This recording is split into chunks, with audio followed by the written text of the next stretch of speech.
Bom dia a todos, né?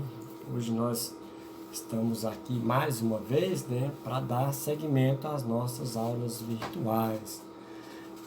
O tema de hoje, né, é a história dos jogos eletrônicos, né?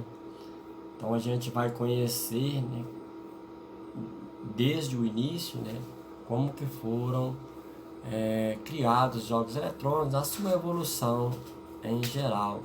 Eu vou colocar um vídeo para vocês acompanharem, que fica mais fácil a compreensão, né, porque tem muitos desenhos, né, e para vocês verem como que eram as máquinas que se jogavam, né, os primeiros jogos eletrônicos, até chegar, né, aos dias atuais, que hoje a gente tem os jogos eletrônicos em celulares, em mini videogames, né? Então vocês vão acompanhar durante esse vídeo toda essa trajetória, essa evolução desses jogos eletrônicos, né?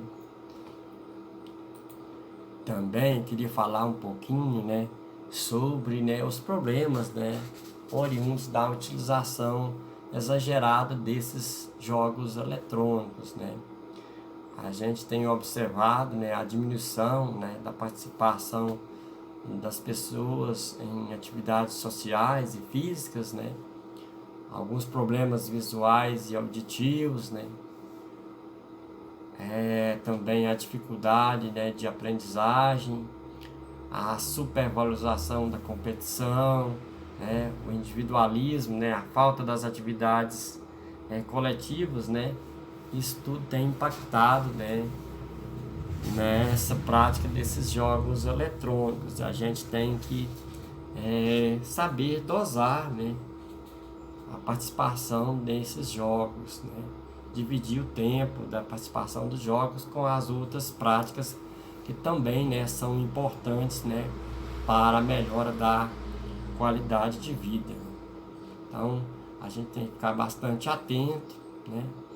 E como eu disse, né, no começo a gente tem que estar ciente, né, do tempo necessário para essas práticas. A gente tem que fazer uma divisão para que não cause um desequilíbrio, né? Um pouquinho de jogos eletrônicos, um pouco de atividades físicas, né? E sem esquecer sempre, né, dos estudos. Então é isso que a gente tinha para a aula de hoje. Eu vou deixar o vídeo, vocês vão acompanhar, né, que explica melhor, né, e vocês vão ver as fotos de como que era antes. Então era isso que tinha para hoje, né? Vocês assistam o vídeo, depois tem a atividade. É bom que vocês vão fazendo essas atividades e enviando, né, para não deixar acumular, que também a gente possa fazer a avaliação de vocês nessa forma de aulas que a gente estamos tendo, né? Então, um abraço a todos, né? Fiquem com Deus e até a próxima.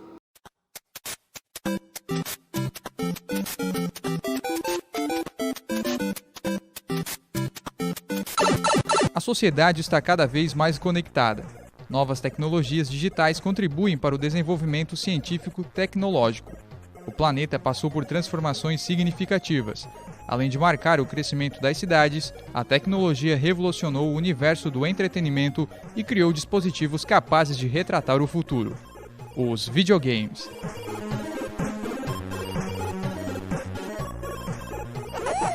Eu comecei a jogar quando eu tinha mais ou menos uns 4 anos. Comecei a jogar com meu pai, que a gente jogava eu, ele e meu irmão. E desde então eu não parei. A minha infância foi basicamente nos anos 80, né? E na época alguns brinquedos marcaram muito a infância da gente, né? Então as bicicletas Caloi Cross, os videogames, né? O início dos videogames. Então isso marcou a minha infância, né? Eu sou de 75. Então nos anos 80 até os anos 90 era a nossa febre, não tinha internet, era brincar na rua e também os videogames, né? A história dos jogos eletrônicos iniciou antes da década de 80. Em 1958, o físico norte-americano William Higginbotham mudou a visão que a humanidade tinha sobre o entretenimento. Ele foi o responsável por criar a primeira experiência interativa em computadores, o Tennis for Two. Era só luzinhas que brilhavam. Era uma TV, o videogame. E o nome do jogo já diz, Tênis para Dois. O sucesso de Tênis para Dois motivou pesquisadores a desenvolverem novos games. Em 1967, o engenheiro alemão Ralph Beer apresentou ao mundo o primeiro protótipo de videogame doméstico, o The Brown Box.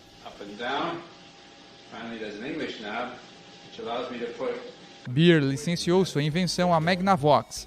A empresa lançou o console em 1972, com o nome de Magnavox Odyssey. Magnavox presents Odyssey, the electronic game of the future.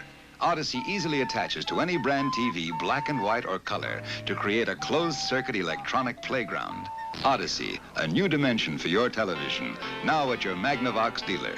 He's listed in the yellow page. Mais de 300 mil unidades foram vendidas até o fim da década de 70, quando surge o primeiro videogame fabricado no Brasil, o telejogo. O telejogo tiveram algumas versões e também foi um jogo que marcou o início dos anos 80, até um pouquinho antes do Atari mesmo, né? Mas era um jogo muito gostoso, né? Você tinha ali alguns, né, telejogos que tinham mais de um jogo na memória, inclusive, versões diferentes, com controles diferentes, né, com formato do console diferente, mas na prática, né, o software, os jogos eram os mesmos. Né? Os anos 80 marcaram a chegada de mais um videogame de sucesso no Brasil, o Atari 2600. Símbolo cultural da década, o aparelho se popularizou e movimentou o mercado dos games com mais de 30 milhões de unidades vendidas no planeta. Até hoje, o fenômeno da Atari desperta interesses. Comprei um videogame que eu tinha na época, que foi o Atari, encontrei um Atari. E depois do Atari, a gente quer ter, né, alguns que a gente não pôde ter na época, né? O Odyssey, que é esse videogame que a gente, né, tem aqui, que na época era um concorrente da Atari, né? Mas porém ele era mais moderno ainda. Depois do sucesso do Magnavox Odyssey, a Nintendo Company fortaleceu a indústria de videogames com o Nintendo 8-bits. A empresa japonesa vendeu 61 milhões de unidades do seu primeiro console. O popular Nintendinho fez sucesso com os games Donkey Kong,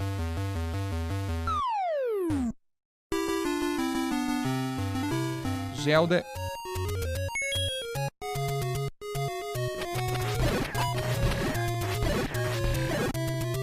e Super Mario Bros., que vendeu mais de 40 milhões de cópias. Na época o Super Mario foi um jogo que já desde o início ele revolucionou, né, com a questão de todas as fases que haviam, né, os cartuchos que gravavam, né, possibilitando a gente passar algumas fases e poder continuar o jogo da onde a gente tinha parado, né. Então foi realmente um jogo que marcou a época, né, muito gostoso, toda a simplicidade do Mario, né, possibilitando qualquer pessoa jogar, passar de fase. A popularidade de Mario cresceu no início dos anos 90, com a transição dos gráficos de segunda dimensão para a terceira dimensão, ou 3D. O Super Nintendo 16 bits, o Mega Drive e os videogames da Sega revolucionaram os jogos eletrônicos e o mundo do entretenimento. Jogos 3D foram impulsionados na quinta geração de videogames. Em 1994, a Sony inovou. Trocou os cartuchos utilizados principalmente pela Nintendo por leitores de CD-ROM.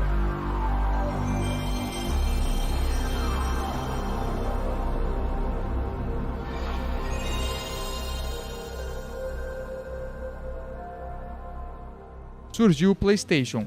2 anos depois, a Nintendo apresenta o seu terceiro console, o Nintendo 64 bits. O aparelho chegou ao Brasil em 1997, trazendo processadores gráficos de alta qualidade. Em 2000, o videogame mais popular da história chegou às casas. Desenvolvido no Japão e lançado pela Sony, o PlayStation 2 vendeu mais de 150 milhões de unidades. Inovou com a possibilidade de jogar games sofisticados e assistir filmes em DVD. O PlayStation 2 foi uma continuidade do PlayStation 1, então várias séries de jogos vieram já desde o Play 1, né? Então o que tu já tinha jogado no Play 1, saiu uma continuidade pro Play 2, um pouco melhor, não, muito melhor, que já tinha um novo gráfico, um novo motor de jogabilidade. A sexta e a sétima geração foram marcadas pelo sucesso dos games de computadores. As máquinas ganharam mais espaços com a arte representativa dos jogos eletrônicos. O mercado ficou mais competitivo. O computador dá uma liberdade muito maior para quem está utilizando, porque a gente pode ir aumentando tanto as peças dele, os componentes, e não precisa ser de uma vez. Por exemplo, o PlayStation 3 a gente tem que comprar, ou o 4, compra uma vez e não tem evolução. E o computador, quando tu compra, tu pode ir mexendo nas peças dele. Hoje em dia, realmente, os jogos para PC, obviamente, são o que há de mais tecnológico, né? Os videogames evoluíram e vão continuar evoluindo.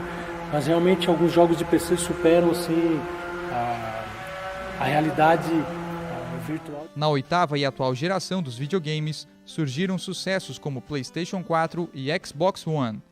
Mas, em 2016, foi nos smartphones que surgiu uma das principais novidades do ano no mercado de jogos eletrônicos, o Pokémon GO. Eu jogava o Pokémon do Game Boy, e era muito antigo, assim, tu criava o teu personagem e tu saía caçando os Pokémon. Mas com a chegada do Pokémon GO facilitou tu trazer isso pra vida real, né? Tu mesmo sair realmente na tua jornada, sair na rua atrás dos Pokémons. Tu tá ali criando estratégias, porque cada lugar tem um Pokémon específico, né? Os Pokémons de água, de pedra, os Pokémon de planta. Então, trazendo isso pra realidade foi muito bom, né? Tá realizando o sonho de estar na tua jornada Pokémon. Jogos eletrônicos foram aperfeiçoados a um mundo onde a tecnologia evolui a cada segundo. Não se sabe o futuro da realidade virtual. Certo é que os games continuarão evoluindo. A internet é uma coisa absurda, né? A velocidade da informação, né? E até é o que faz com que pessoinhas, né, pequenininhas como esse cara aqui hoje, né, tenham tanto conhecimento, muitas vezes mais conhecimento do que nós próprios que vivemos naquela época.